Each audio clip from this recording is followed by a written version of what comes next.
Call to order the June 10th, 2024 regular meeting of the East Bethel, Minnesota City Council. Please rise and say the Pledge of Allegiance. Pledge allegiance to the flag of the United States of America and to the republic for which it stands, one nation, under God, indivisible, with liberty and justice for all.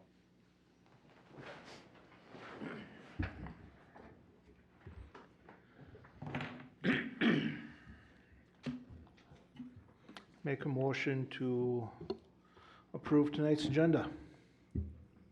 Motion's made. Do we have a second? Second. Motion made and seconded. All in favor say aye. Aye. Opposed? None heard. Are there any presentations and public hearings? None? Well, that's the public forum that's coming up next. So our next item on the agenda is the public forum. And Mr. Linder, Mr. James Linder, it's... You already have. Yeah, thank you, whoever brought this over. You're first. Well,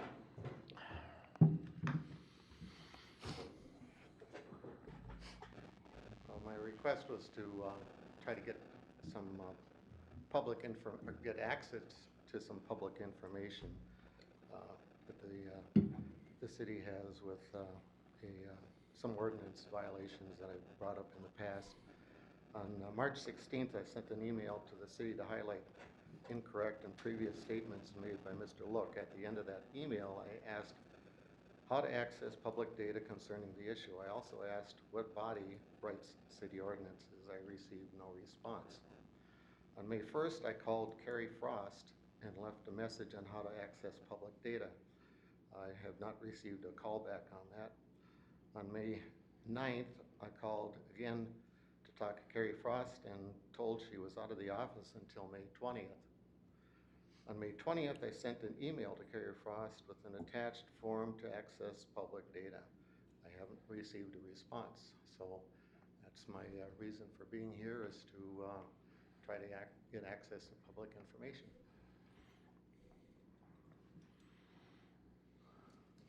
Okay, do you have anything to... Mr. Mayor, can we clarify what the incorrect statements are you believe were made? Well, I sent an email again to the city on March 16th, and that was in response to an email you sent me concerning discrepancies with how things were worded and why I couldn't put a gazebo on my property that the neighbor next door could. And in that email, you stated that their property was larger than mine, so that was the reason. But their property is under 2 acres, and the ordinance reads you can't do that under 2 acres. So the other thing that was in there was you made a reference to the shed on my property, saying it was a garage over 200 square feet. It's actually a shed. Store lawnmowers in there. It's 144 square feet. So that was the reply on some misleading and incorrect information. But at the end of that, I made the request for getting access to public data to find out what previously has gone on between the city and the property next door, and also what body in the city actually creates and defines ordinances. So that was an overview of what was replied on that day. Well, Mr. Mayor, we could probably answer the second one here. This body here creates and approves ordinances. Yeah, with assistance from many various commissions. With assistance from staff and commissions, but the final approval is here. No. So I have requested in the past to get a better definition of what the ordinances are, because in previous conversations with you, some of the words in the ordinance that were presented to me by you were different than what they were actually on the city website. I had asked about why the property next door was allowed a gazebo when they already had 2 sheds on the building, on the property, and your response to that was, those weren't sheds.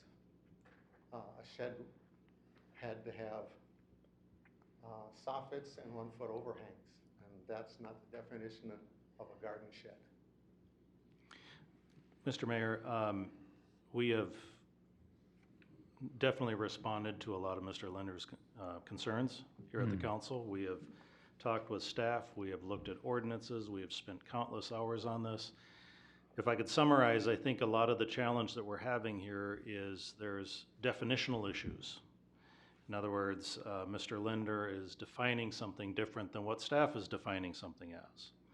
And so therefore, there's a feeling that there's a misapplication of ordinance because Mr. Linder feels that his definition is correct. I think, while there could be some interpretation on things, certainly, and some ambiguities, I think it somewhat rests with the city to define what the ordinances are, seeing as the city has created those ordinances. And a lot of the ordinances are ordinances that every other city has as well. It's no different in many cases. So we're going to continue to have this Disagreement. disagreement's a of a good better word, this go around, until there's a willingness to accept, I guess, the authority of the city on the matter. Yeah. If a lot of the issues that Mr. Linder is raising are civil issues, and the city is not necessarily going to get involved in these civil issues. If he wants to take his neighbor to court on an issue, that's certainly within his right to do so.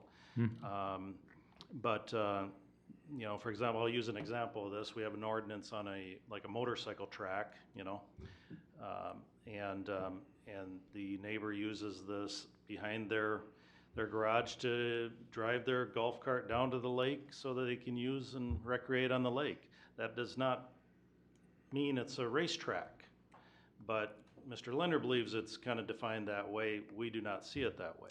I disagree. And what I disagree about is the city has an ordinance about second driveways. You're not supposed to have a second driveway. The track that you're talking about is a access point from the public road that goes down to the lake. And it's right along 10 feet from my house. And they use this repetitively. One weekend, I put up a motion camera and it captured them going back and forth 72 times in one weekend, going back and forth. They go out to the lake. But wait a minute. We've heard this story Yep, before. But, you know, But how do we get resolution of this? That's what I'm interested in. I'm not interested in rehashing the story 85 times, but how do we resolve stuff? The city, Well, the there's city has one other- drafted. There's one other thing I'd like to mention, insert here. Is it a normal practice for the city to change, or representatives of the city to change the words on an ordinance when they're talking to somebody? Well, the words don't have to be verbatim the same. It's about intent. I'm not a lawyer, but even I know that. It's about the intent. The words may not be identical. Well, when you're calling a shed and no longer calling it a shed, you know, the ordinance says garden shed. Yeah. They've got 2 sheds and a gazebo that is in question. So how does one added accessory building that is a gazebo all of a sudden get turned into a structure, and the wording of garden shed gets removed? That's what's happened. Mr. Mayor, the Crafts, I believe, are the neighbors in question here, and the Crafts were sent a letter on December 23rd, if I'm not mistaken. Don't hold me to that date, saying that the issues that the city had with their property have been resolved. That was the official letter from the city. And I believe that was incorrect, because some of the ordinance violations were concerning fire pits closer to adjacent buildings than the ordinance allows, the number of detached accessory structures, And I feel in our conversation then was that you defined a shed, 2 other structures on the property to be nothing. Okay. Mr. Mayor, you can see the discussion here, the disagreement. Oh, yeah, I can see it. The yeah. letter is the official position of the city. Mr. Linder disagrees. I respectfully acknowledge that you disagree with that. We are, Excuse me, Mr. Mayor, may I add something? In the ordinance, it Would you state your specifically name for the says- record, please, My ma'am? name is Linda Harvey, Thank you. and this ordinance specifically states it is not to be accessed from a public road. That is the only way in and out of that strip of property that they continually use. Yes, it's been said that they can drive anywhere on their property, but their access point is from a public road. That is stated in your ordinance. But again, I came here to get access to public records, public information. You know, I'm on the outside. And you completed a PDR, public data request, Yep. right? And you guys have received it? I believe, Mr. Mayor, we've received a request of non-specific information, which we're struggling trying to fill. Hmm. I think I asked for information concerning records, city records with the property next door. Okay. And in Wow. specific, it's the back and forth between the city and the stonewalling being done by, not me, but my neighbor. And I get the feeling that I'm the messenger that's getting attacked here for bringing out what, you know, in ordinances are pretty clear. And Well, at the end of the day, just sitting here as a council member, which is all the mayor is, and East Bethley's just another council member, we have to defer to the building official is the highest person. I mean, Aaron's his boss, basically, the community development director, but he's the highest enforcement person is the building official in our town. And if the person doesn't see it the way you do, I mean, what are we supposed to do? and You know, I again, mean, you just have a different way of looking at it. You call it gazebo, I call it, you know, garden shed, whatever, but I know one of the recurring things I've observed here is people have an issue when ordinances change. So this used to be okay, and now it's not okay. But my neighbor has one, but yeah, but he put it up 25 years ago when it was okay, you know, that kind of thing. Well, But this seems different, and Yeah, this seems like a real circular thing, and right now we've got about 10 minutes into it so far, and it hasn't moved 1/1000th of an inch further one direction or another. So. well, again, Mayor, council member, and Mr. Linder, if I could interrupt. We have a data practices request. Council knows that now it's pending and so forth, and that'll be handled.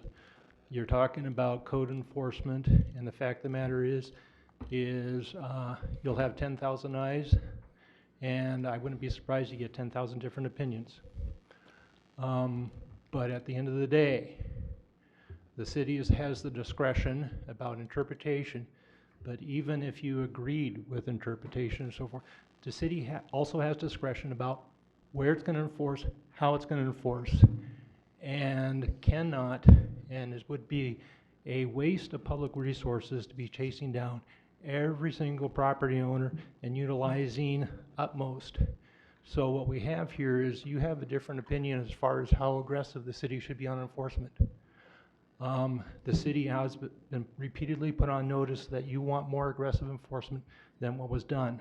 Please understand, what was done was that this neighbor was criminally prosecuted and through the criminal probation system. I don't know what more the city can do, and did they get 100% what you wanted? Obviously not. But you have, let me finish. but I think you've stated everything that you need to state. If you need something more, put it in writing, present it to this body, or present it to the city administrator. But at the bottom line, you also have legal rights. If you want more enforcement, under what your interpretation of the city code is, you have the right to go to court against your neighbor yourself. But to seek more than that is the discretion of this body, not your discretion. And you have to respectfully understand that if their judgment is different than yours, you may be upset, you may disagree, but at the end of the day, you civilly have to respect it, period. And I agree with all that, okay? What I'm looking for is history, because there have been multiple people. And we've addressed that. You have your data practices request. The city will address it. Okay, that's all I needed, thank you. Okay. Can I get a timeline on that? It's Um, been out there you're- for 3 weeks. It's on notice. We'll get back to you, okay? Thank you. Thank you, Eric. Thank you, Mr. Linder. With that, I guess we'll close the public forum. Are you? I think there was are you one more good? name. There's one more name. Yeah, I know. That was No. her. That's a different person. No relation. Oh, really? Did Same you, name, did you no also relation? sign up? No. Same name, no relation? No, she has a different name. Linda Linder. That's different? We have a different last name. Well, who's Linda Linder? She's standing up right now. Oh, this woman, okay. Yes. Okay, I thought you were related. I thought, well, yeah, you were here last time Jim was here. Okay. So this is a completely different issue. Uh-huh. Okay. My mistake. Hi, my name is Linda Linder. Yep, I live in the Whispering Pond, Aspen. Whispering Aspen Aspen, okay. neighborhood, and I've called the city several times about this issue that I'm frustrated with the pond that's in that neighborhood, how it just smells terrible. It's Didn't you green. send out an email? Huh? You sent an email out to the Like council members? Last year, not to council members, I think just to a city. Oh, cause I thought I answered one about that. No, I called, and I think I've sent an email to probably the city last year. I haven't done it this year again, but Somebody else did then. it could have been. But I've called several times, I know that. And, I moved in there about 8 years ago. It was just a nice pond, ducks swimming around, you know, it was just nice to look at when you drive by or walk by. And I guess there used to be a sewage plant, I guess, in that neighborhood, and they closed Right. it, and when they closed that, I guess it stopped the flow of the water through there. So it kept that algae from growing. Now it's just a big smelly algae mess. Well, actually, when they drained that, they hired somebody to come in and he dug. Wasn't that some farmer or something, wanted to put it on his fields? Yeah, that's not, this is the central pond Oh. in the there's middle another of the one? development. This is not the retaining pond Okay. that was to the north, and you are correct, they did remove all the sediment from that retaining pond. Well, correct me if I'm wrong, Aaron, I think this is kinda in your bailiwick, isn't it? But talking with, Nate about it, well, I guess it would be more in Nate's bailiwick then. But, there's something on the order of 154 ponds or bodies of water in East Bethel. And his position is very clear. If we took responsibility for maintaining all of the ponds in East Bethel, we wouldn't have a budget left for doing anything else, you know? So are all these 154 ponds in neighborhoods where you have kids walking, driving? Well, a lot of them are, anyway, yeah. So whenever there's it's kind of on the people who are in the neighborhood to deal with it, or the developer is responsible for it or whatever, but. But Oh, that- when they- it's when the they- city's I mean- pond. When they, closed that sewage plant, I mean, when that was the city that closed that, right? Yeah, but that pond, I think that you're talking about, that wasn't for the dirty water.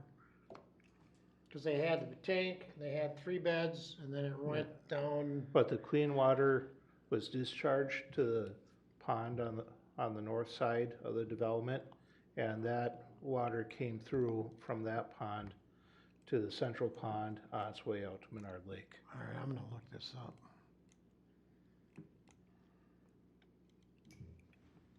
So I'm just asking, it's been terrible every year. It keeps getting worse. Like right now, Friday night, it absolutely reeked. And I drove by, my window was down, I could smell it right away. And then I live right across from it, and I'm like, this is horrible to live with that smell of algae. So I'm asking Mayor. for the city to look into this to possibly help it.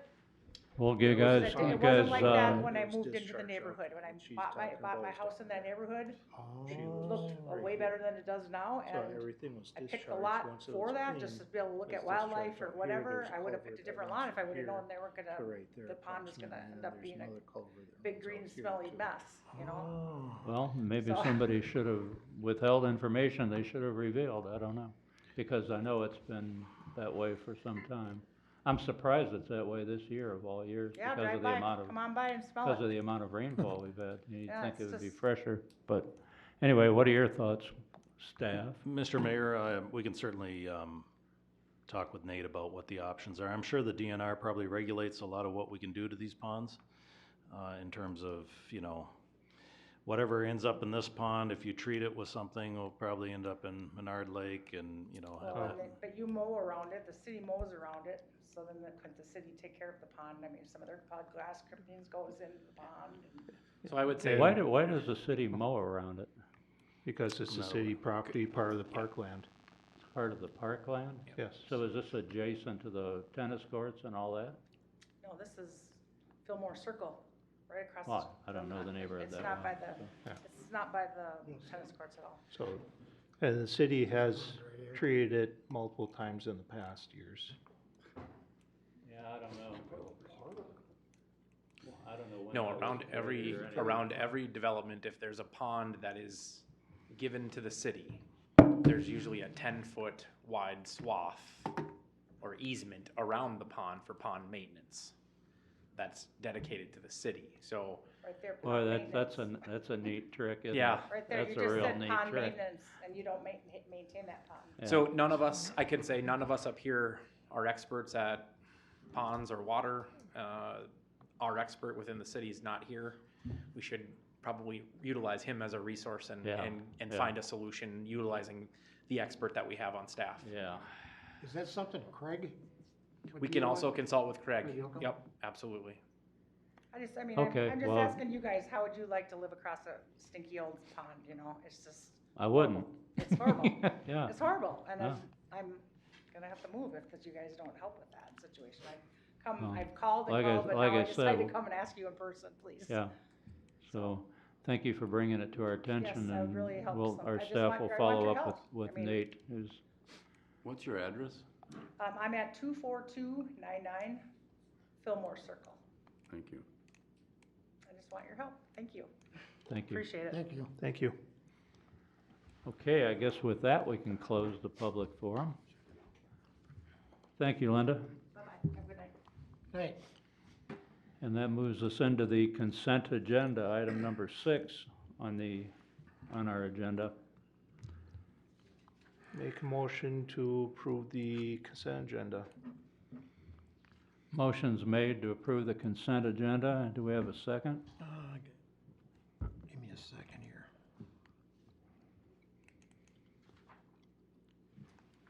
I am not as quite as fast on there. Oops.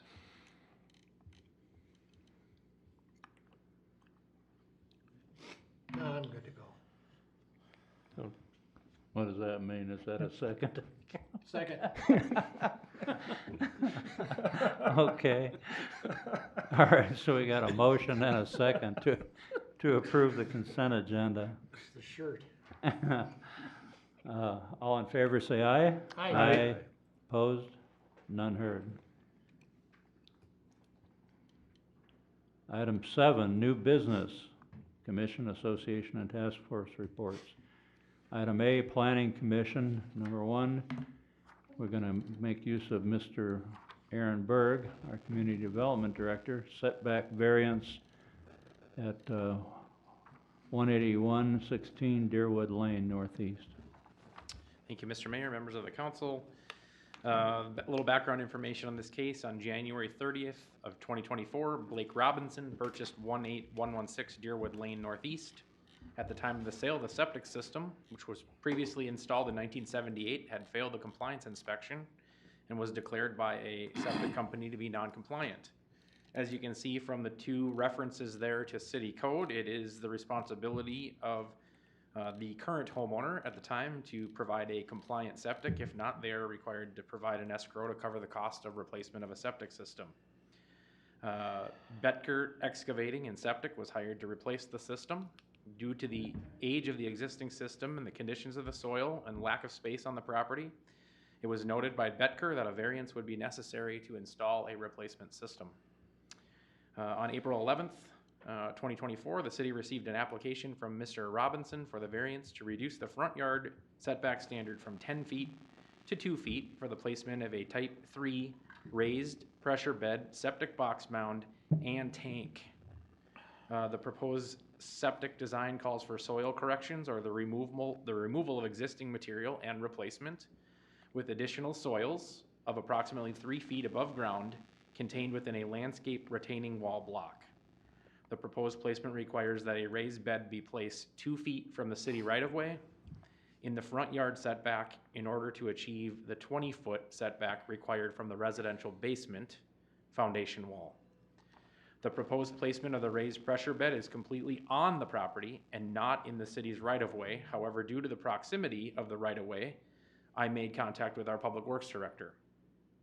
After visual observation of the property, it is believed that if approved, the placement would not interfere with maintenance operations or future street repair. The proposed system does meet the requirement of setbacks from all wells, including neighboring wells. The consideration of a variance requires a 3-factor practical test for practical difficulty. The first factor is a test of reasonableness, which means the landowner would likely use the property in a way practical but cannot do so under the rules of our ordinance.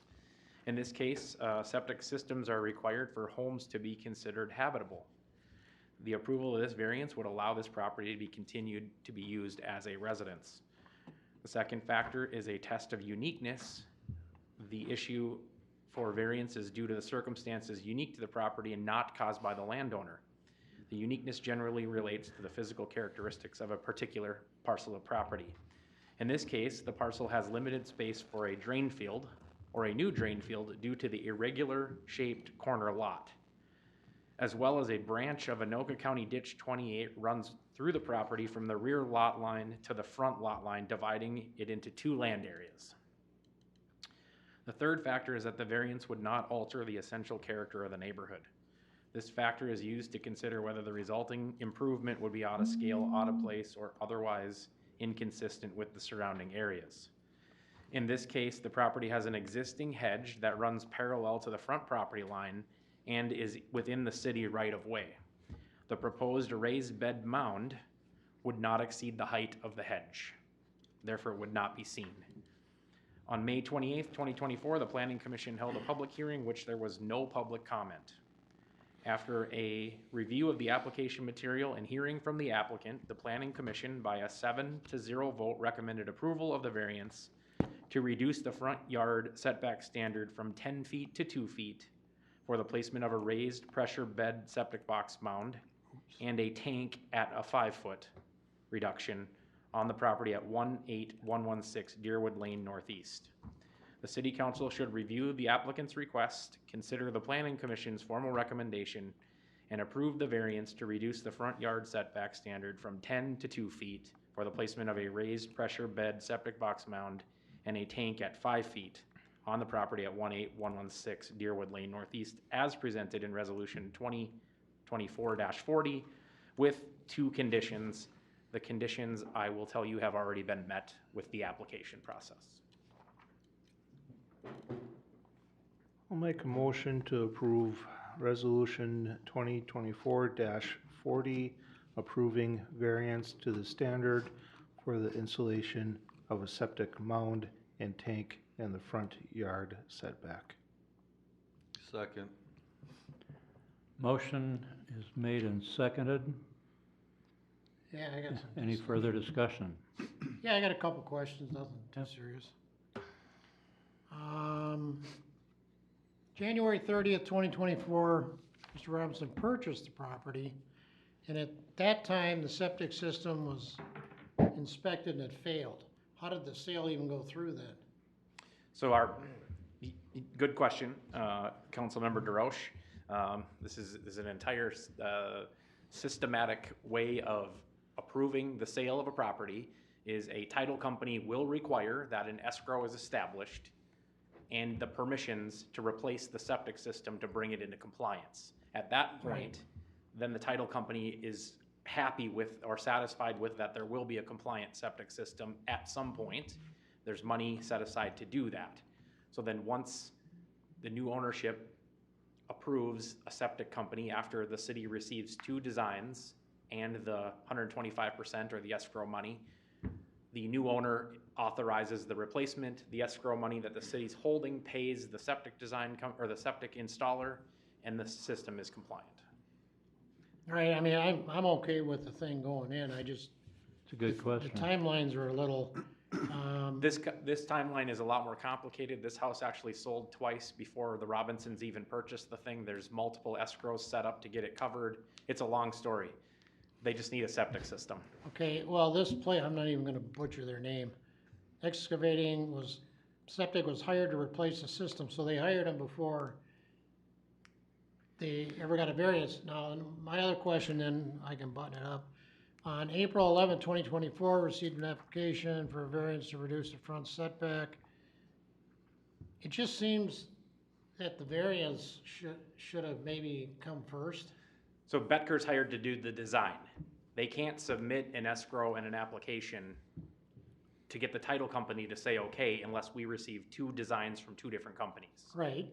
So then the homeowner, the new homeowner says, we want septic company B to do the process. Right. Septic company B submits their design. We have it in the application process in our office. They've indicated in their design, in order for us to do this, you're gonna need a variance, which then I then get a hold of the property owner and say, we need an application for a variance so that we can look at placement of your system. So is it already in the ground? It is not. This has not been built yet. Matt, if you bring up a picture of the front yard, the stakes are still Yeah, there from back I in. looked at the colored pictures, I mean, he's Yeah. got no choice but where he's gotta put it. Right, and in order to maintain the 20-foot distance from the foundation of the house, Right. which has a basement, they have to move it closer to the right, not closer to the right way, not in the right of way, but closer to, in the front yard setback. All But right, because I that mean, hedge this- is there, you're not gonna see it except for in the winter time when we pile a snowbank 3 feet high next to the hedge that you're probably not gonna see either. So this is realistically, this is their only option other than a holding tank. Which is a good question, because if he's that close to the road, what's gonna happen if our plow guys come in there and Can you bring up the aerial, chemicals and whatever? the aerial photo? He's Road 10 is- feet off the right He's of still way. 10 feet not- off the right of way. Not off the road. If you see the aerial, or if you want to just bring up my screen, Matt. Yeah. I've got the aerial up. So he'd be still approximately So this is 12 the- feet. This is the triangle, Councilmember DeRoche, Yep. the triangle property. Yep, The hedge is along the right of way. Yep. And then the lot line is still 10 feet from the edge of the road. They're gonna be 2 feet further in from that, they're gonna be 12 feet off the Alright. edge of the road. If we take a look at this is the right of way, this is actual road. I know, right I here. was over there yesterday and So there they're is gonna no be other 2 choice feet. for it. And that hedge The is right of plenty way, high not 2 that'll feet hide off it. the road. Yeah. So Winter they're- time, you Oh, might see a yeah, hump, but 12 that's it. feet. alright, I think it'll be fine. alright. Yeah. Well, cause I know people on Clay Street have had Nate come out and the city has removed trees because they said that between the plows and the chemicals, it's killed all the pine trees. Well, I think that's a bunch of hooey. But the city's had to come out and at its expense, take these trees out. So when something like this comes up, I mean, it comes to my mind, what if their hedges croak for whatever reason? I mean, Yeah, I mean, Where this does is our still liability- contained on their property. It's Okay. just reducing that structural setback from 10 feet to 2 feet in one spot and 5 feet in another, so that they Good. can. You're essentially saying that as of right now, there's existing screening That there. will hide the Oh, yeah. 2-foot elevation. So if the bushes die, then they may have to put something else in for screening. well, like I said, I mean, I read through it and I didn't see where the guys got any other choice. There Yeah. isn't a choice. Aaron, do you know where the existing septic is on the property? It's right on the map. It is actually, yeah, on the septic design, I Right think there, if it's you look there. at it. They're actually remediating it. They're gonna take out most of it right now and add soil right on top of where the current system is. So they're gonna use the existing site? Location. It's gonna Okay. be, it has to be expanded because the system that's there Yep. was a simple trench. They don't do trenches anymore unless Yep. there's extenuating circumstances, so they're gonna remediate the trench, refill it with soil, put 3 feet of soil on top, put a 2-foot retaining wall around it to contain it. Okay, Essentially, instead of a mound that tapers, they don't have the space for a mound to taper. So the mound is gonna go inside of a box going straight up and down. yep. Now, aren't there wetlands on that road? Because wasn't there a young man that came in and was having flooding issues? A while back, it was on Deerwood, and he was having flooding issues, something to do with the city and a culvert and, I think that was in the middle of Deerwood where the properties came together. Yeah, there's a county ditch that runs through here too. yeah. Um, Well, that's why the guy thought that the city should be dealing with it. and I'm assuming by the looks of it here, there's a culvert. Actually, I know there's a culvert when I was out there doing a site visit that runs under the road. So his septic is still gonna be, my estimation would be over 80 feet from that county ditch edge. That's a pretty healthy distance since the MPCA think only that- requires 50 feet from a well. somewhere over Yeah, because it came down. Yeah, this came down here, this came down here, and Yep. went like that. Yep, all right. All right, well, my feeble little brain, things pop up, memories. Any further questions or discussion? If not, all those in favor of the motion say aye. Aye. Opposed? None heard. Okay, the next item on the agenda is setback variance manufacturing home placement for 18164 Highway 65 Northeast, otherwise known as Cedarwood. And imagine Mr. Berg has something to say about this. I have a lot of things to say, Mr. Mayor. I want to compliment you, by the way, for a very extensive background and I don't know if we gotta presentation go of a through lot. everything word for word, do we? We've been through this a few times. I can certainly give you a summation of details. I just want the record to reflect that there is a lot more information within the report that is official city record. Yeah. If I were to go through this, it would be nap time, I would assume, for most of you, Yeah, because well, it was Because very we're older. extensive, that's for sure. there is a lot there. No, I wasn't implying that, Councilmember Smith. That's how I took it. I apologize if that's how you received that Just message. kidding. Cedarwood It's- Estates. It's that monotone you use, Yeah. Mr. Berg. Yeah. I'll try a little excited inflection next time.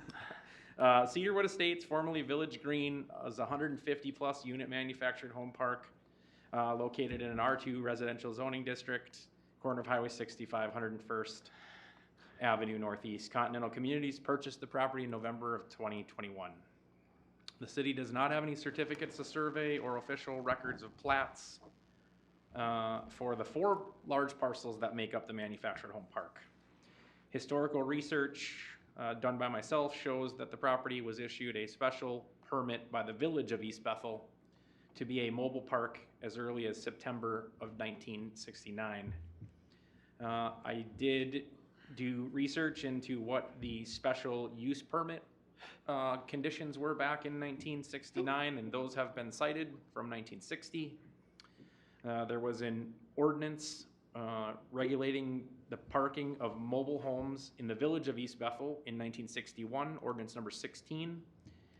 On June 2nd of 1965, an ordinance number 27 was enacted regulating mobile home parks and the occupancy thereof in the Village of East Bethel.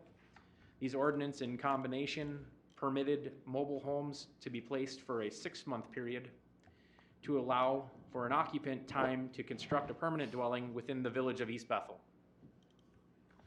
On January 31st, 1969, an application for Kemper Manor Trailer Court with a fee of $50 was paid for the property. On February 5th, 1969, the Village of East Bethel Council approved an application with a condition that the Kemper owner rezone the property to commercial. And on September 3rd, 1969, it was rezoned.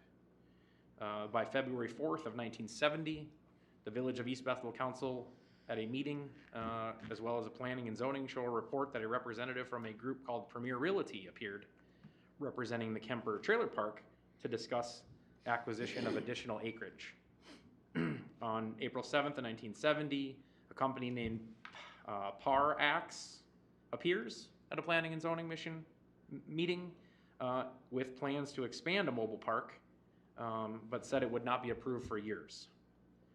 They were waiting on Pollution Control Agency approval before they started on what was then now called Village Green North.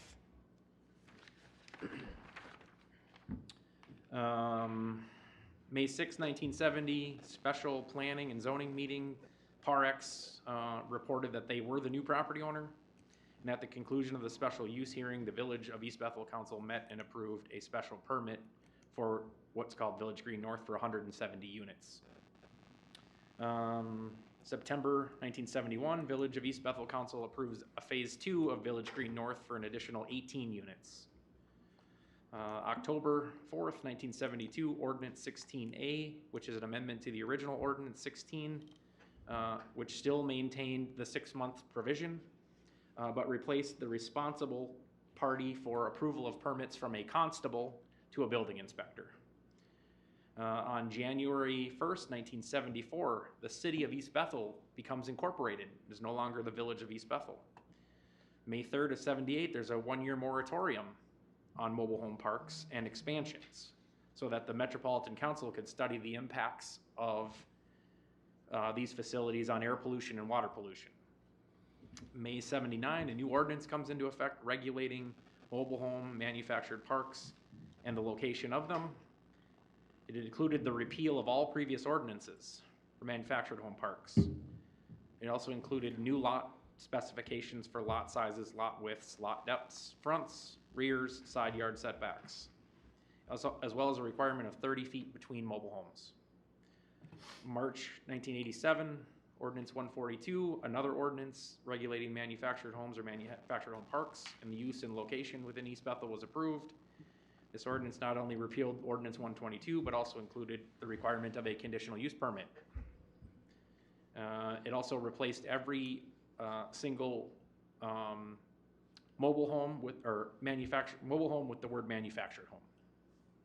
It maintained the business zone requirement, as well as increased size of buffer zones and maintained individual lot dimensions and standards.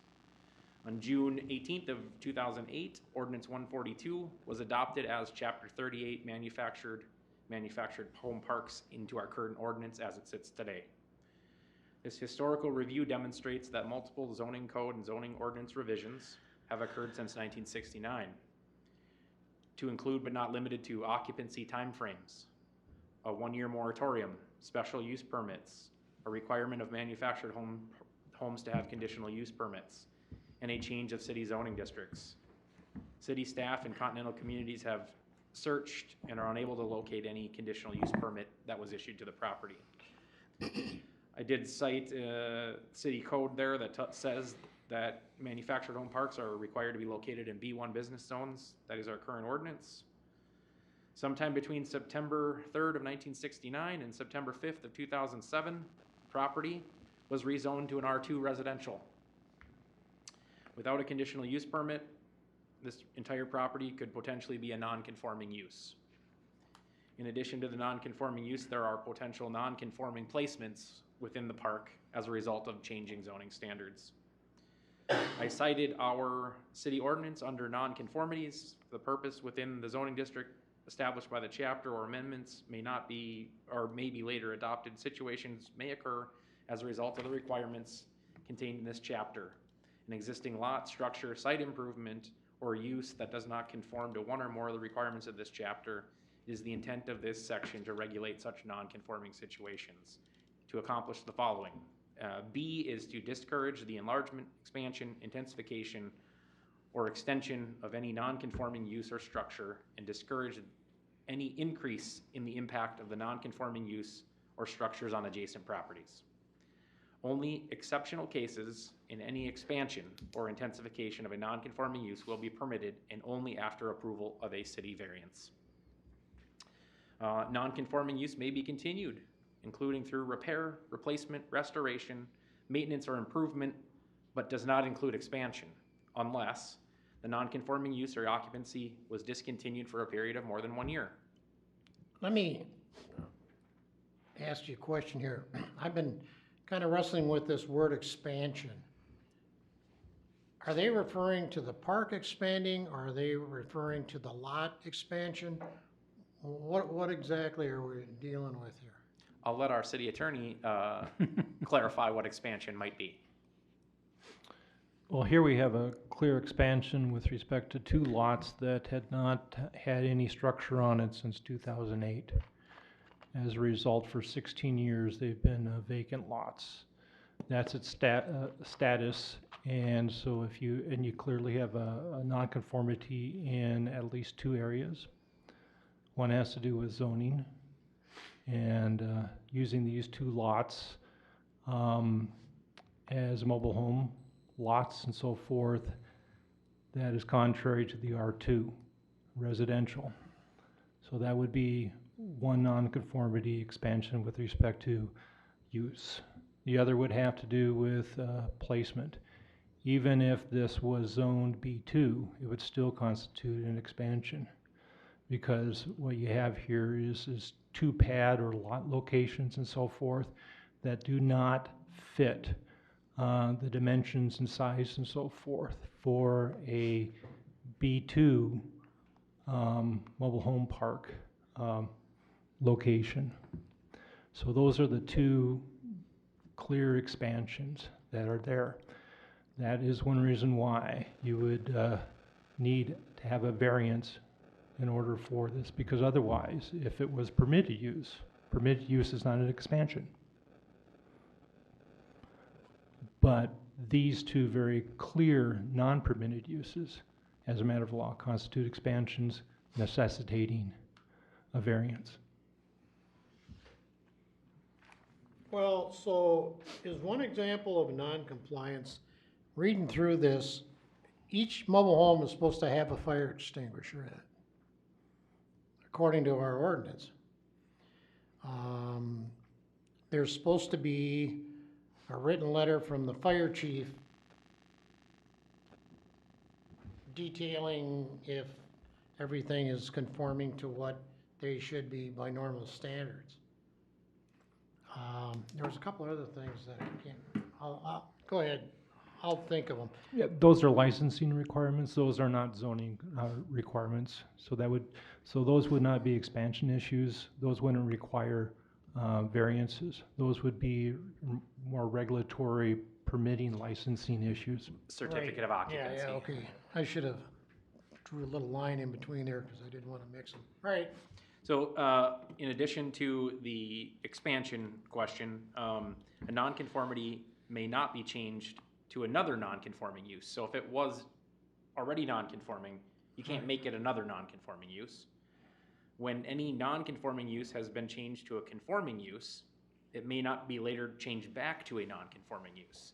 So if these lots were nonconforming, the homes were removed, they're likely now conforming, the lots. Right. You can't then make them non-conforming again by putting something on there that doesn't, okay? A non-conforming use may be lessened to another non-conformity, but once lessened, it may not be increased again in non-conformity. So if they placed a 12-foot by 20-foot manufactured home on a lot and it met the conforming standards, and then removed it and tried to put a 14 by 60 on there, you can't go backwards. So once it's lessened, you can't go back to a non-conforming status. There was some exceptions put into the code in 1987 regarding existing manufactured home parks to include that other variances may be approved by the city council if strict compliance with said provisions of the article would be an undue hardship upon the owner of the park. So within these standards are street width, sidewalk, existing lot sizes.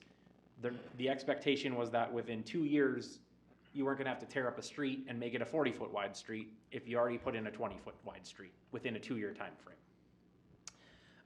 Lot standards were maintained through the new ordinance to include 7,800 square feet of unoccupied space, 60-foot wide lots, 70 foot on a corner lot, 130 foot in depth.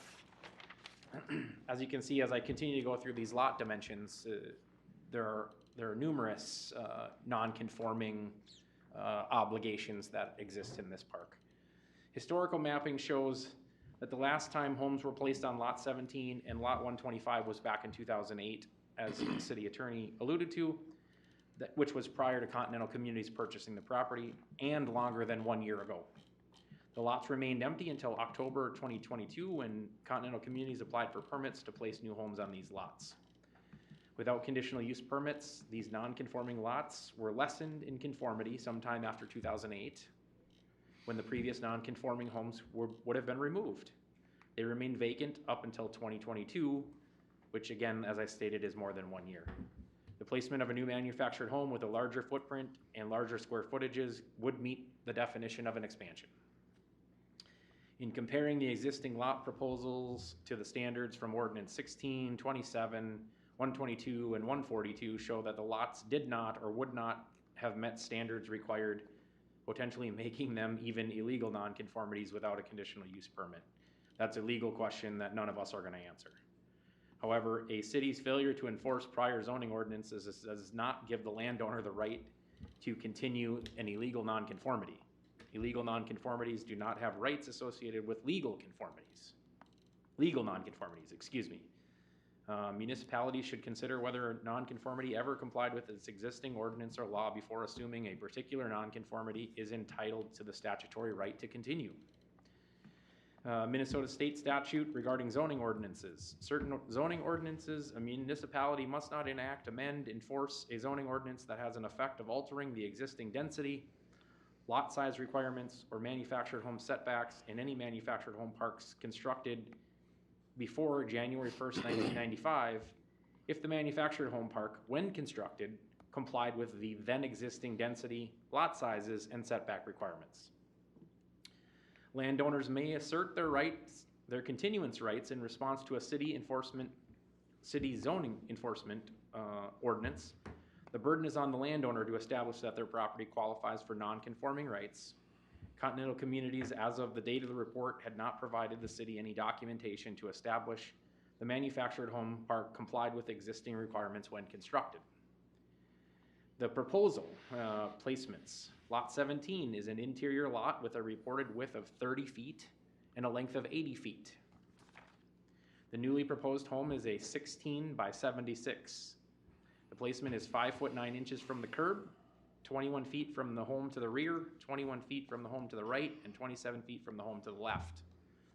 Back in 2008, the home that was on lot 17 was approximately a 14 by 65, with the placement of 10 feet from the curb, 25 feet from the home to the rear, 20 feet from the home to the right, and 25 feet from the home to the left. Lot 25 is a corner lot at the intersection of Cedarwood Road Northeast and Linden Place with the possible dimensions of 50 by 90.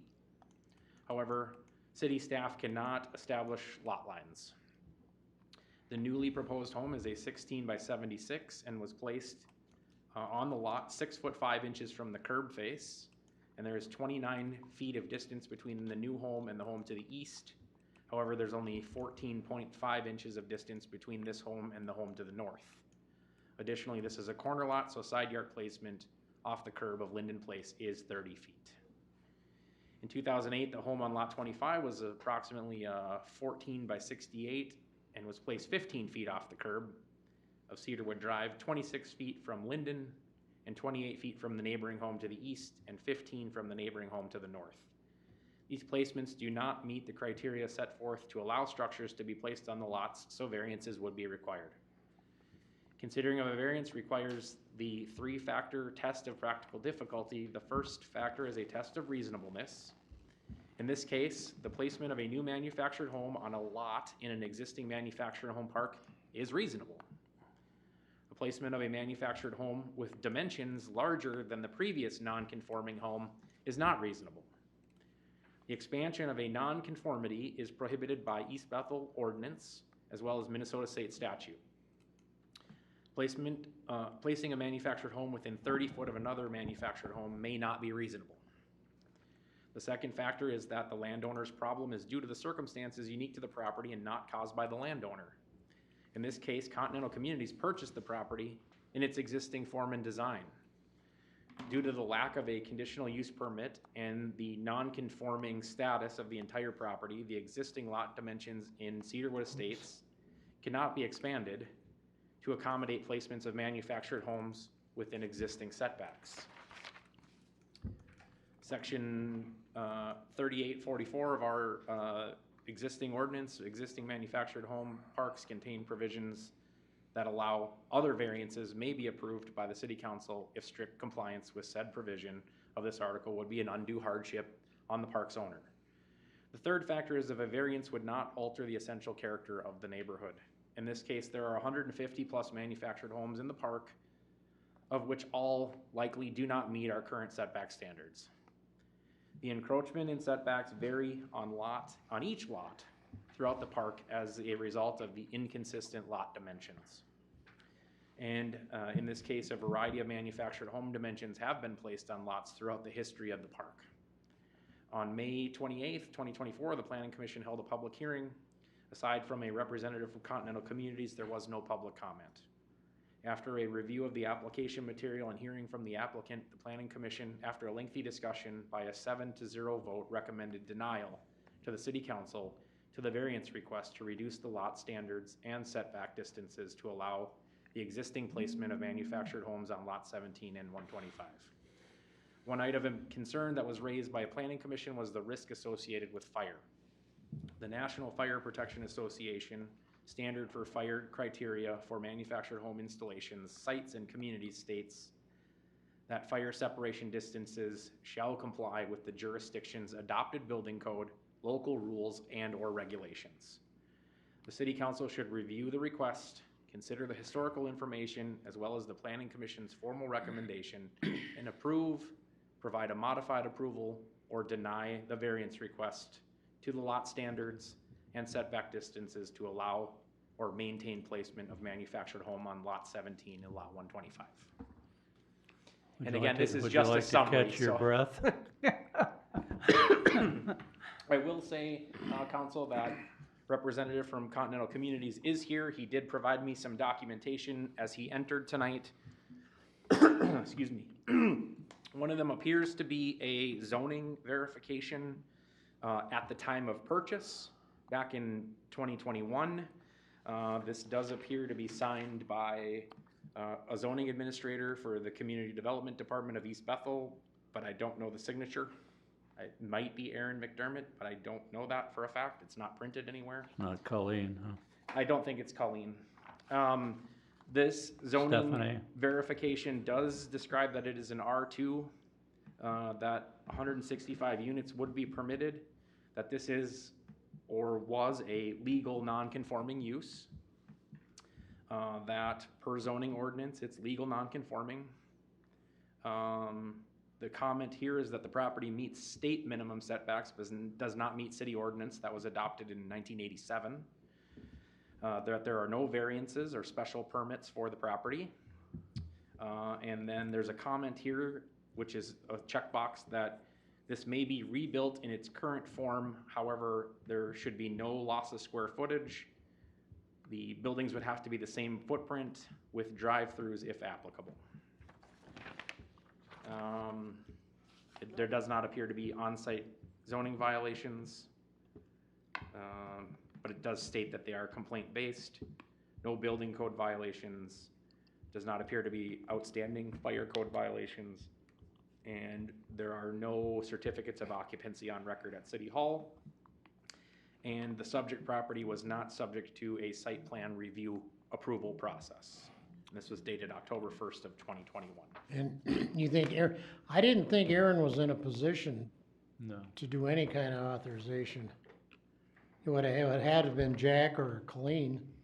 Unless they authorized her to do it, I don't know, but that's But my assumption. Stephanie wasn't here at that point, was she?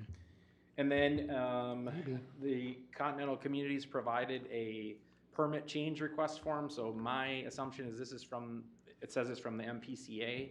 So when they purchased the property, the permit for the, wastewater treatment system was transferred to new ownership. It does talk about a lot of the specifications here, and then they also provided me with an email dated today from somebody at the MPCA talking about the type of system that they have, the amount of flow, all of the components that make up their system.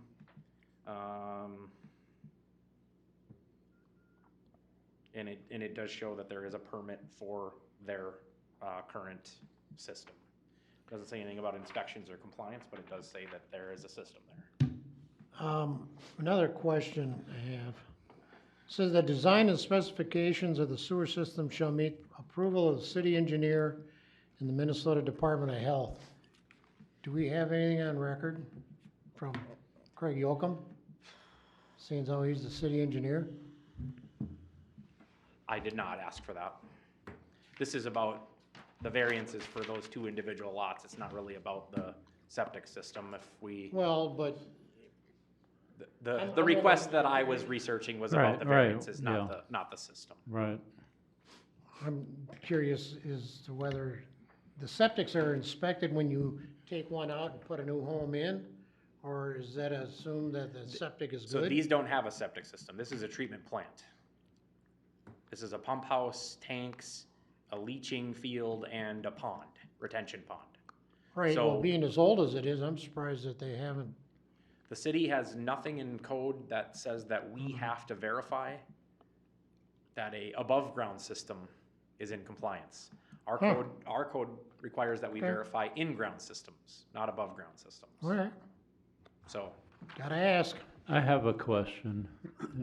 To my knowledge, these are number 19 or 20 or whatever the numbers might be, and that a number of units have been placed previous to this. I understand that they're looking for a variance because of the, what am I trying to say? Setback requirements, impact of the changing the size. But why were the others approved if we don't know if the septic system works or any of that, you know? that's a great question. Well, thank you. None Aaron. of, none of the employees who worked here when those were placed are still here. I can't answer that question. Well, Nick is. That's Craig- true, Nick Craig- is here. Craig Yocum is. Craig wouldn't approve permits for individual placement of manufactured homes or No, but replacement. I mean, I don't know all the details of how it's done, but it's just like, okay, I get why these are of issue and the variance, but what about the other ones? Why were they okay to be placed without asking the simple questions that we're asking right now, like, is this wastewater treatment or waste treatment system functional? Which is, I can provide certificate of occupancy, which is signed up by somebody in the city. Could you come up and Sites to speak? be placed. Yeah, if You you- can bet there'll be people out So- in the audience that wanna hear. I would say, yeah, Rusty, you're welcome to come on up. I would say similar to a previous case that you guys are well aware of. Yeah, go for it. yeah. Just because one city employee approves a violation of the ordinance doesn't change the ordinance. Right, It's still the ordinance. And so if Yeah. another city employee comes along and says, that is not how it works, that is not what this says, that, that was just the immediate question that don't came to my mind, yes. mind, is why, They don't bind the city. these seem like very reasonable questions to me. Again, I wanna reiterate, you know, thanks for the elaborate and detailed background information. It really was a wonderful read. It really was. Karen, can you go back to site 17, please? The drawing, the Yeah, picture, the which, drawing, and then there's a couple of things on there that I wanted to discuss. At one point, you said it was a 30-foot wide site. Sir, for the record, if you could state your name and your association. Rusty Edmonds, I'm an area manager for Continental Communities. Thank you. Now you may proceed. Thank you. At one point, you said Can you that get to the drawing, site maybe? 17 was 30 feet wide. so Correct. the dimensions came off of your permit application. Okay, so that's using, obviously you can't have a 30-foot wide site Towards if we have 21 feet on one side and 27 feet on the other, plus the house in the middle, which is 16 feet wide. So 21, 27, and 16 is 60 feet. I'm not arguing with you, Rusty. Your application said it was a 30 by 80. So we're supposed to approve a placement on a 30 by 80. So And the when I got mapping on is the wrong. site, it doesn't match a 30 by 80. Right. That's my point. We don't know what's out there. Mhm. We've got nothing on file, So other than the permit drawings that you guys submit, which says it's a 30 by 80. Right, so, obviously that was wrong, it was done by, that drawing was done by the contractor to set specifics to show setbacks, and that was simply that wasn't to show the size of the site, so I will, address that. That contractor's not working for me anymore, he's been, let go. So now, let me understand how the application works. I understand you had a smaller home on there on 17 to begin with. So obviously Rusty applied for a permit. Now, when he's doing an application, does the permit say what size will fit there? Or No. does the permit say, like it was a 14 by 65, that's the only thing that can go back there? So what we get, Councilmember Smith, is a piece of graph paper, and we get a little indication on there that every block equals 2 feet, and then we get footing placement. So we don't know how big of a unit is going on the footing, but we just know where the footing is gonna be. So that's where then they roll the new home onto the footing. I'm assuming we take tires off and lower it down and anchor it down. But we don't know what the lot size is. We don't have those surveys. Well, then how can you submit a permit and approve it, and then after the fact, say the home's too big?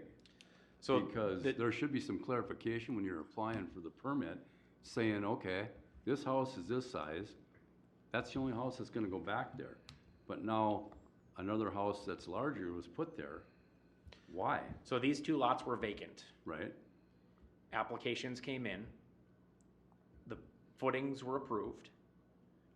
The manufactured homes were placed. Inspector went out there and said, that's not gonna work. That wasn't the first inspection though, because we dig the holes for the concrete, okay, for each pier. Those have to be inspected, so an inspector comes out and measures the depth of the holes, the width of the holes, all of that stuff. And they look at dimensions at that point. We then have the house on site, and the skirting has to be placed, the steps have to be placed, and all of that stuff is again inspected. And then the electrical connection's inspected, gas connection is inspected, the sewer connection is all inspected, and then there's an occupancy inspection after all of those inspections. Right. We go through at least 4, I think 5 total inspections from the time we apply to the time we get occupancy. See, that's what I'm trying to figure out, cause it's like, if you're pouring footings for your piers to sit on, now, if you have a larger home, they must be different distances, Yes, aren't sir. Yes, So sir. now, wouldn't our building official know that? Because if you got a certain size, There's a 6-foot common rule up here, because of soil compaction and that kind of thing, is 6 foot between centers of the piers, the entire length of the home. So if you've got a 76-foot home, you've got, well, 14 per side, and there's 2, so that's 28, plus 2 in the center, which is 30 piers that we have to pour. Obviously, a 50-foot home isn't gonna go on piers where we've got 20 feet behind it. right, that's what I mean though, but that's what I'm trying to say is that our building official, by inspecting these things, should have known basically that this is a lot bigger home that was there. As soon as they got the pier print, before they ever approved the very first step, they can look at the pier print, see the distance on it, and tell you that, hey, look, if this was a 56-foot home, this is obviously bigger. Right, that's what I mean, so that stuff was given to our building inspector. Yes, sir. And he approved it. Yes, sir. I don't put a home on a That's- site that's not approved. Right, and that's what I'm trying to figure out, cause it's like, if it's all been approved, and now after the fact it comes back, well, this is too big, it's not meeting the setbacks for this and that should have been determined long before this, Exactly. before the home should even have been there, that's my opinion, I agree. of what I see. I was out there yesterday and I looked at all And as I these. spoke with Aaron, I assure you that going forward, I will find out what size home was on that site and get a variance prior to ever starting. Well, see, that's what concerns You me know? too, cause our building officials should know this. Yes, they should. They've been dealing with this stuff for years, and they approved it. That's what bugs me, because it's like, this should not be approved So for And I this can, I size. can point out, Rusty, how long have these been sitting vacant? How long have we been working our way through this process? Well, they were placed in October of last year, correct? So you're looking at 9 23. months. So again, that was before I took over the office. Right. Things have changed. And Well, that's the right, but I'm thing. just saying, our building official's been there longer than you. Yes. You And- should know that. And we, as a corporation, we follow the same set of rules on every other placement, okay? We submit the pier plan, we submit where everything's gonna be placed, and everything had been fine until these last two. And as I explained to Aaron, I understand that these two are not compliant. I understand that. Right. Aesthetically, if you look down the line, they're pretty in line with the rest of the homes on the block, okay? Some That's are, the some first- aren't, they're like that's- this, Exactly. but I mean, they're There's a within, little bit of right. going back and forth, Nothing's but gonna I be can go down perfect. every block and show you homes that are closer. Oh, yeah, right? exactly. And so we try to stay in line with everything else. That's the first thing. Second thing, going forward, a variance will be requested for every vacant site because we have no idea when the home is pulled off. We have no idea what the size of that home was, nor do I have a way to find out. You know, the only Right. people that can tell me that information are you folks. Right. And so I look to you for guidance. I'm asking for a one-time variance for these two homes so I can get them sold. No, and I understand that too, and like I said, I was there yesterday and I looked at the homes, and 44, which is an older one, 45's newer, 46, 47, they're all newer, Yes. and the distance between them are all different. Yep. So I'm looking, I'm thinking, how the heck did they get approved? And I was gonna go out and measure it, but there was a huge German Shepherd laying there, and I thought, I don't wanna get bit. I'm not gonna get bit. didn't by wanna that. know That's that the badly, nicest huh? dog you'll ever meet. Is it really? So Well, I if- didn't know that. If you, But- Councilmember Smith, if you look through my historical document, it may give you some indication as to why things have just been approved and not tackled. This is very convoluted. Was there a Oh, no, I permit? can Was there not a understand. permit? Some people aren't willing to take on months of research to determine X, Y, or Z in terms of land use, and things just get approved sometimes. Right, I understand that, that's what I mean, but But we have also approved replacement of homes that are of similar size. I don't believe so. I don't think that. I know I've permitted one that was an One? identical footprint. One out of 20. But prior to, or post this situation. discovery, Yep, we have approved one, equal to equal square footage replacements. one. but see, like when, One out of 23. Replacement. right, So, yeah, right, that's what I Matt, you mean. look like I you went in wanna- there yesterday and I was And I know in Mr. shock, cause it looked a heck of a lot better than the last And I time I know was there. Mr. Berg has been spending a lot of time on this. As much time Right. as he spent on that, I've spent on that. I've been to the No, I county, understand I've that. been to the state. I am, Well, yeah, you're Still paid by doing diligent- Continental Community. exactly. He's And I'm paid there by the last- residents of East Bethel. Yep. so. That's what I mean, you have made improvements and I'm impressed, I really am. Thank you. Cause I've been in there before and I was not impressed. So I know you've done that and you've been approved. And there's gonna be That's a why lot more issues improvements, like this, hopefully. I'm thinking our building official, my own opinion is, he should be aware of this by now, by the footings that are placed on what size home is going there. That's my opinion. So I mean, this stuff needs to be avoided Do you have footing prints on any of the houses in your computer? I do not have them in my, Matt, do you Mayor, have what you something get, to right? add here? An Mr. Mayor, just a quick question for the applicant. Prior to the ordering of the new house, were you aware of the setbacks that we had? No, I called and I got, this is the information that I got. We have 3 sets of setbacks, here they are. I said, so which one am I supposed to follow? Yeah. Which one am I supposed to follow? And they said, well, we think that this one is best suited for the mobile home community that we're looking at. Who did you speak with when you, I don't remember, it was 4 years ago.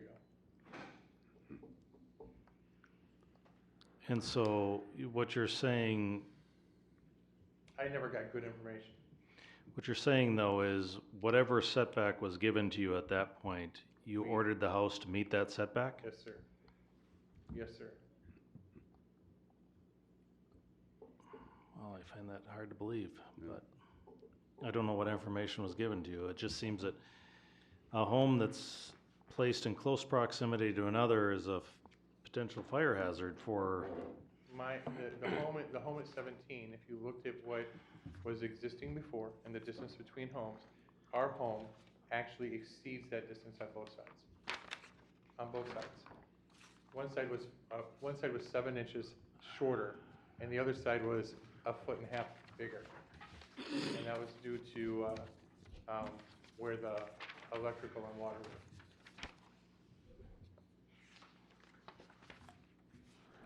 We've been talking about this for a while, and I've continued to maintain that the question about the viability, the operational quality, or however you want to put it, of the waste treatment system is relevant. When you have 150, 130, whatever, home units hooked up to it, it should function. And we still have not got an answer on whether this is up to snuff. And I don't mean a certificate of occupancy, that doesn't tell you anything. I'm talking about a state license, somebody who has training and can assess the function of the system and whether it's functioning properly or not. And I don't care if it's above ground, below ground, you know, but it's a vital service to that community, and it shouldn't be any big problem getting information about it, but we've been asking about this, I know, for 6 months. so, We still haven't got an answer to the question. so Mr. Mayor, the city has had to get these sort of, certainly a permit, but also the inspections done up in Whispering Aspens when there was a trailer home, I think it was referred to earlier, the septic system that was up there. Right. And there are regular inspections that are done and regular documentation that's Yeah. required. In And so- continental communities, so- according to the online story, has like 25, 26 different sites. So- Huh?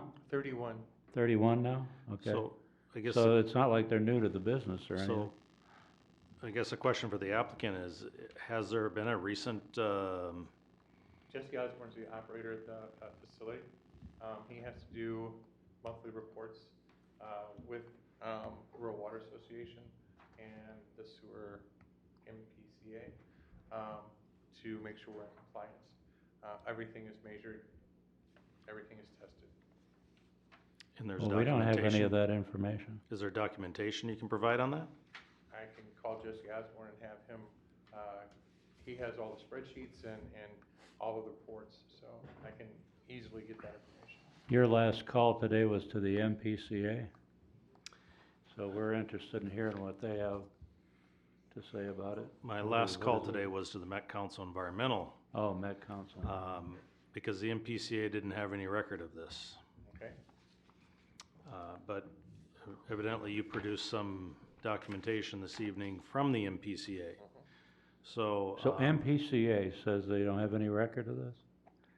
They did a search. But you're filling out reports for the MPCA? That Yes, sir. seems kind of odd, doesn't it? Not if it's government, but, You tell him. okay, that Let's was make that that was a clear. little bit low. Non-local government, okay. Not local government.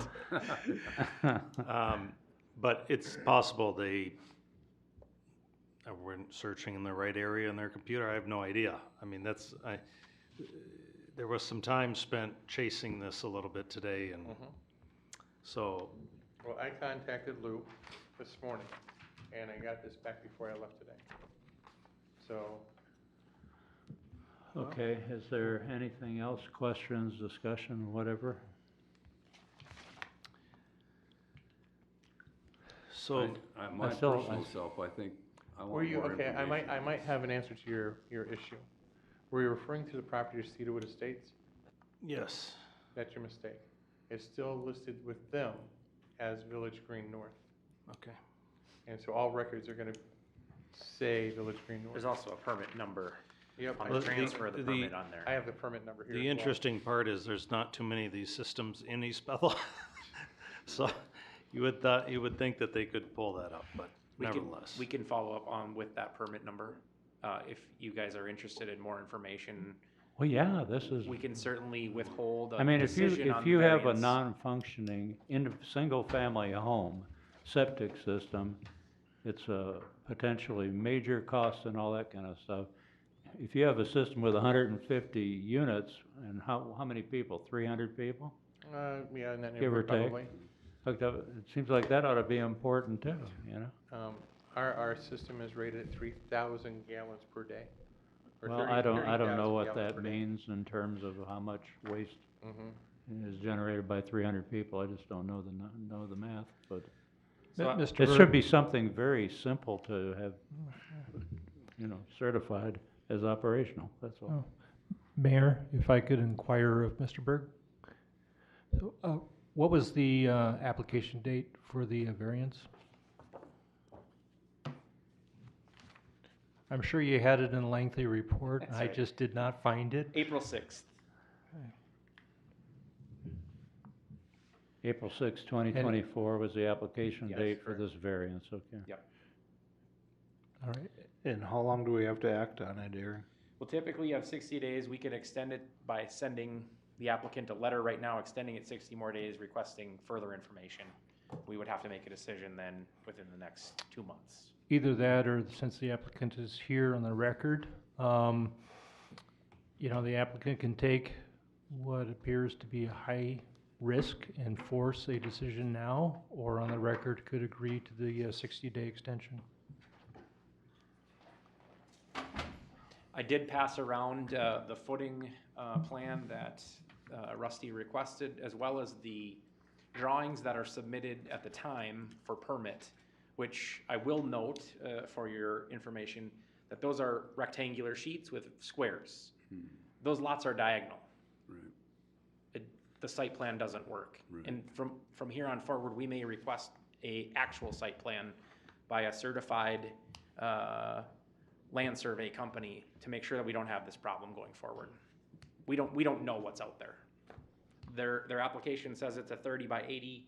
We can't even measure a 30 by 80 once we get out there on site. We need something that's official. Anything further, guys? So, we looking to table this for more information? I'll make a motion to table it, Pending what? What's pending the- more information on, well, especially permits. I wanna see the applications and stuff. I wanna see, like, the ones that've been approved recently. Is it by the same inspector that we have?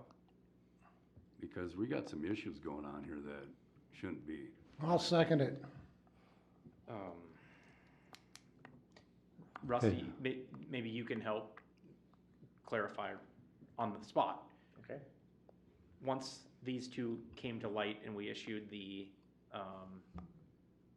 stop work order on them, how many have you had approved since then? I believe 2. 2. I can give you those applications. I know they're gonna make How it. many before the stop How work many order? I don't know. That's before my time. These That's came what I'm- essentially when I moved into the office. Well, you know, And how many before the stop order? Before the stop order work, I believe it was 19 or 20. Yeah, that's what I was We have to look. referencing earlier when I said 20 or 21. I can pull a rent roll when I get back to my office and tell you exactly when houses were placed. We have those records too, so I know we have current permit records. So the papers that you're passing around, that's submitted on every application? That is correct. And you got it from you, because Yes. you know the home that And, goes on. and they're also on file at Cedarwood Estates in the office there. I'm a little stymied, being that it's tabled in second, we can't discuss that part, but I'm a little surprised that, You, The you can actually measurements- have a discussion mean, on motion what's to that? table. You can have a discussion on motion to Okay. table.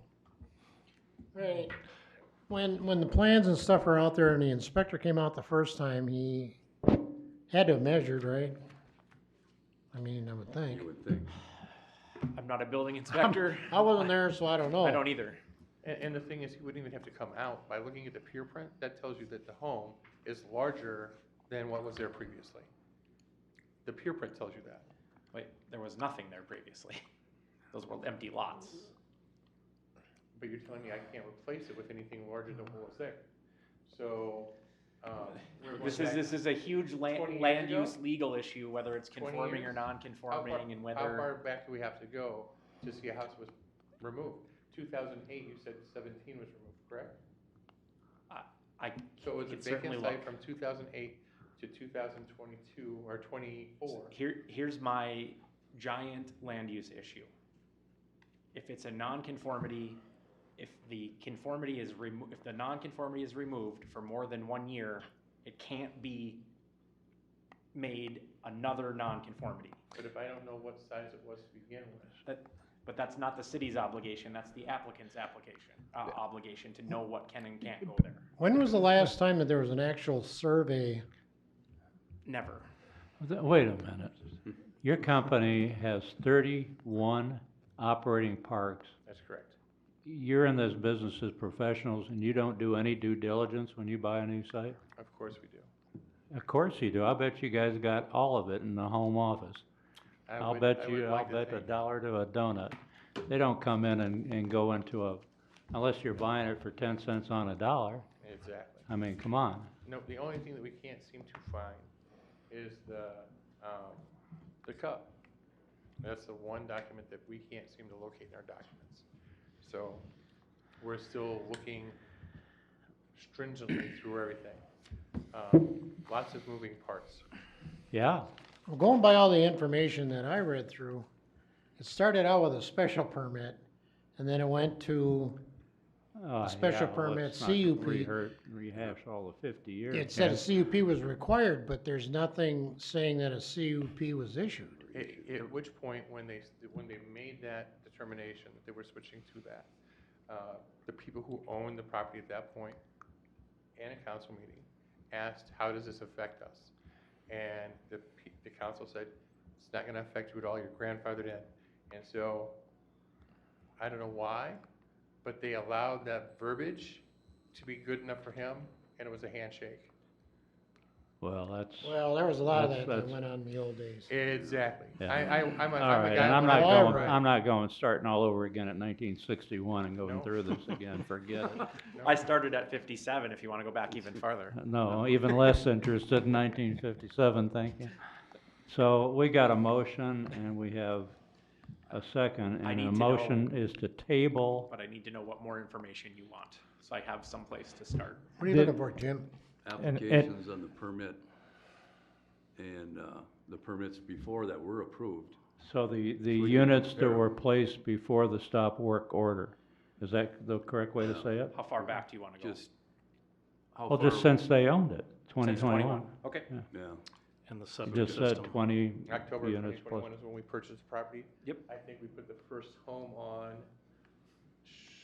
I want to say it was January, February of '22. My issue is about the waste treatment plant. Right, so you'd I think wanna- that's huge.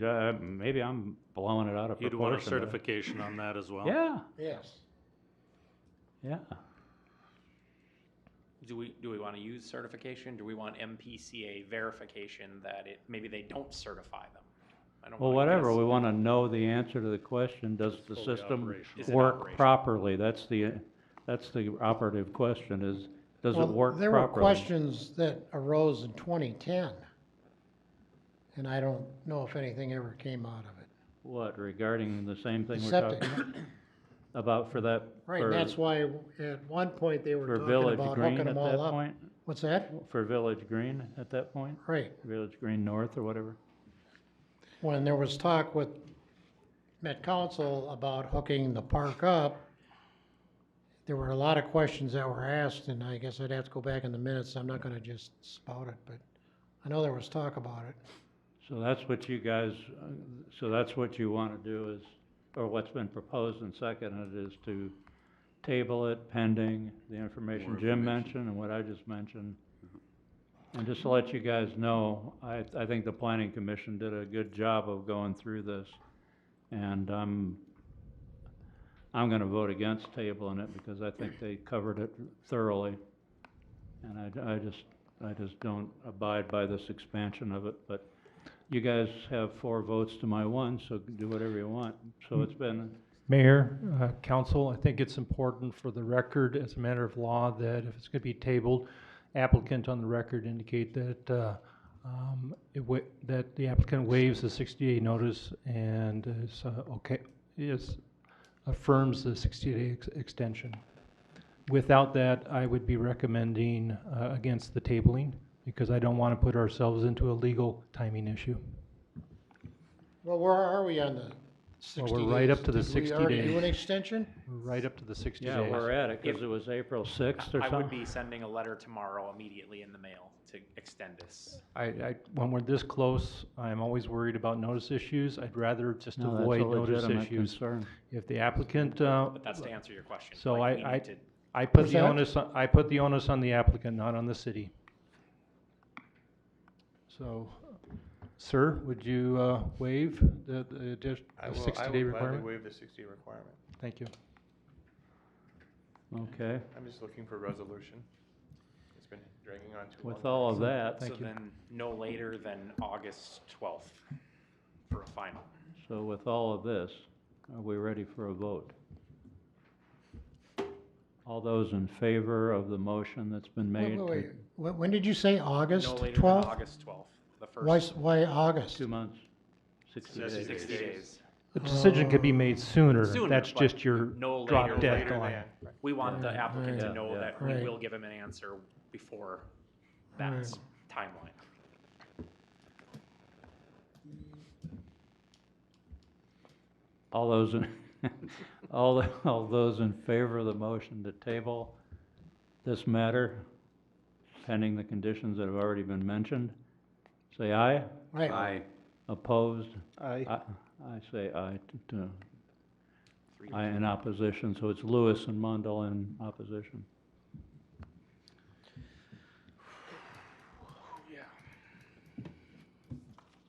Thank you. Thanks for your time. Do you want to leave those with me, or you want to send me a copy of them? I can send you a copy. I'll just make my own copy. Okay. That'll give us the permit number and stuff to follow up on. Thank you. So, item 8, department reports, city administrator. Mr. Mayor and Council, we've been here quite a while this evening, so I'll try and be brief on this. Wanted to, just as far as an update go, share that we are now fully staffed with our seasonal employees, so they're busy at work in our parks, trying to maintain those. Good. Cut grass and get the fields ready for the various different teams that are out there. Yep.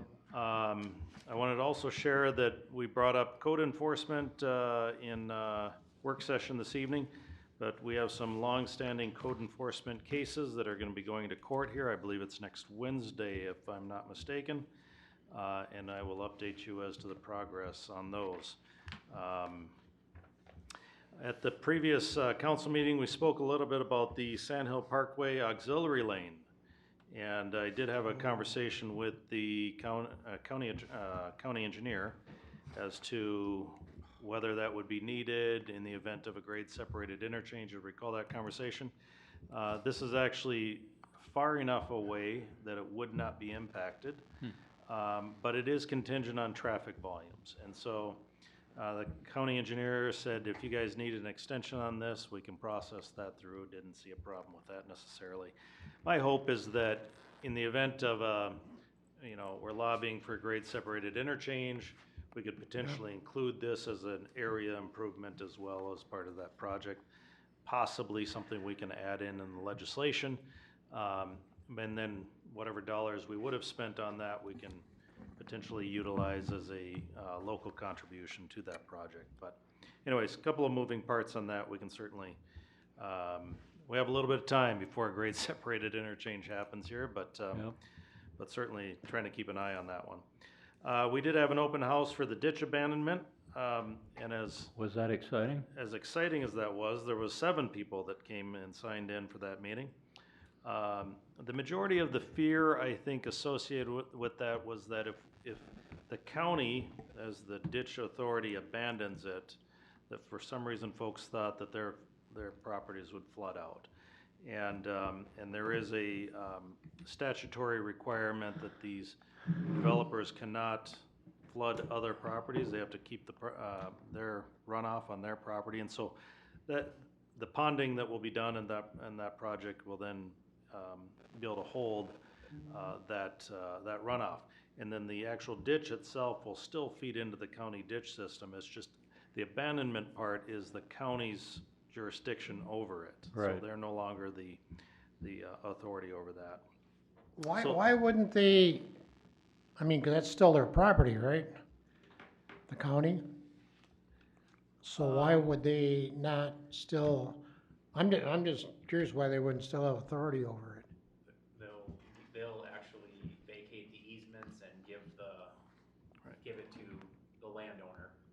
Really? With the conditions that the water runoff that Is will contained. be from that site will eventually reach their spot, which is currently their spot and Right. it's connected to the property.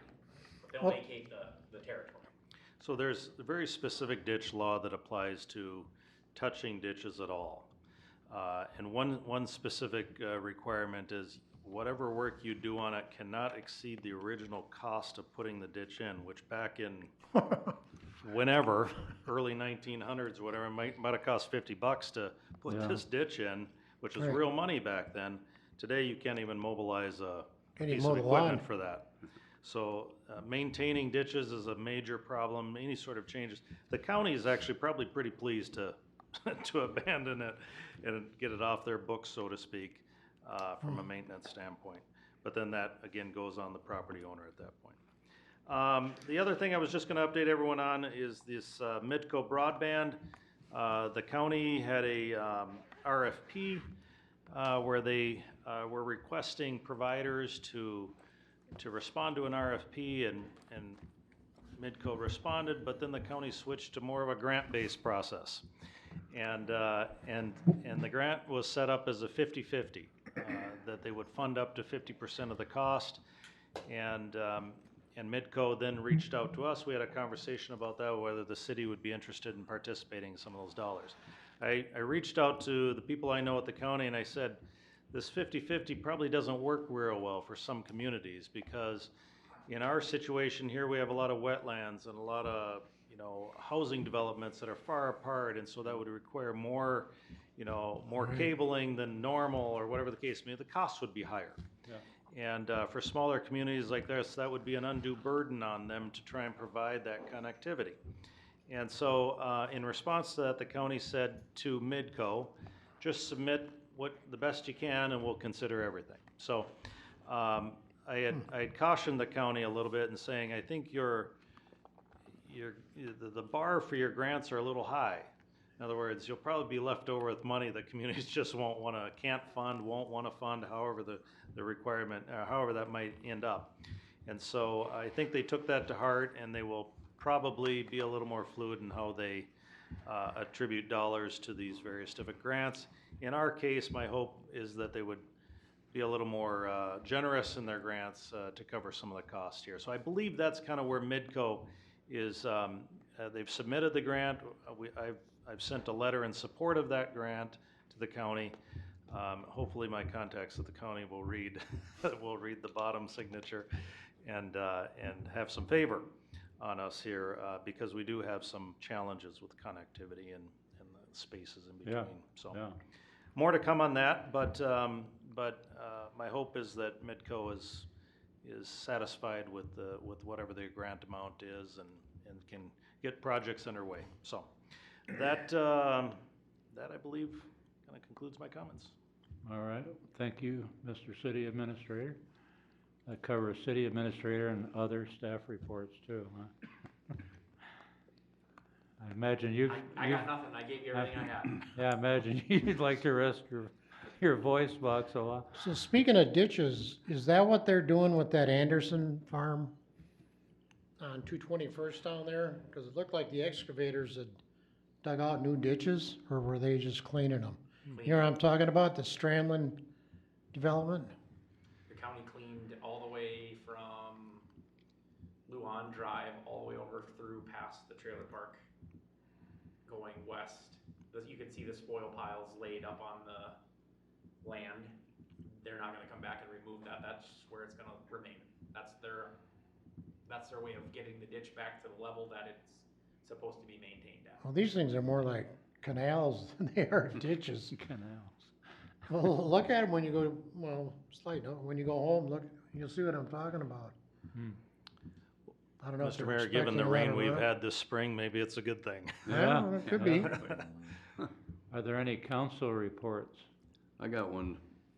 I wanted to ask, I don't know if I asked our city administrator who, but on the fire department, on their emails that they're sending out the monthly report from Ben Uden and stuff like that, there's a lot of email addresses on there that there's no longer people having to do with anything with the city. Can we clean that up and get rid of that? Mr. Can we Mayor check and into it? Mr. Mayor and Council, yes, I will definitely check into it. It looks like there's probably some old email addresses that probably need to be cleaned up out of there, so I will have, it's either, Rod will work on that, or I know he has, Will, our, IT professional that comes in part-time, kind of do some of that work, so we can certainly, try and identify the names that are on there that, may no longer work for the city, and No longer I there. agree. I think there's probably some sensitive information that may be sent out at times, perhaps, and that may not be important for other eyes to see, in that regard. I'm not sure. Cool. Not Thank sure you. what goes out, but. Appreciate it. That's all I got.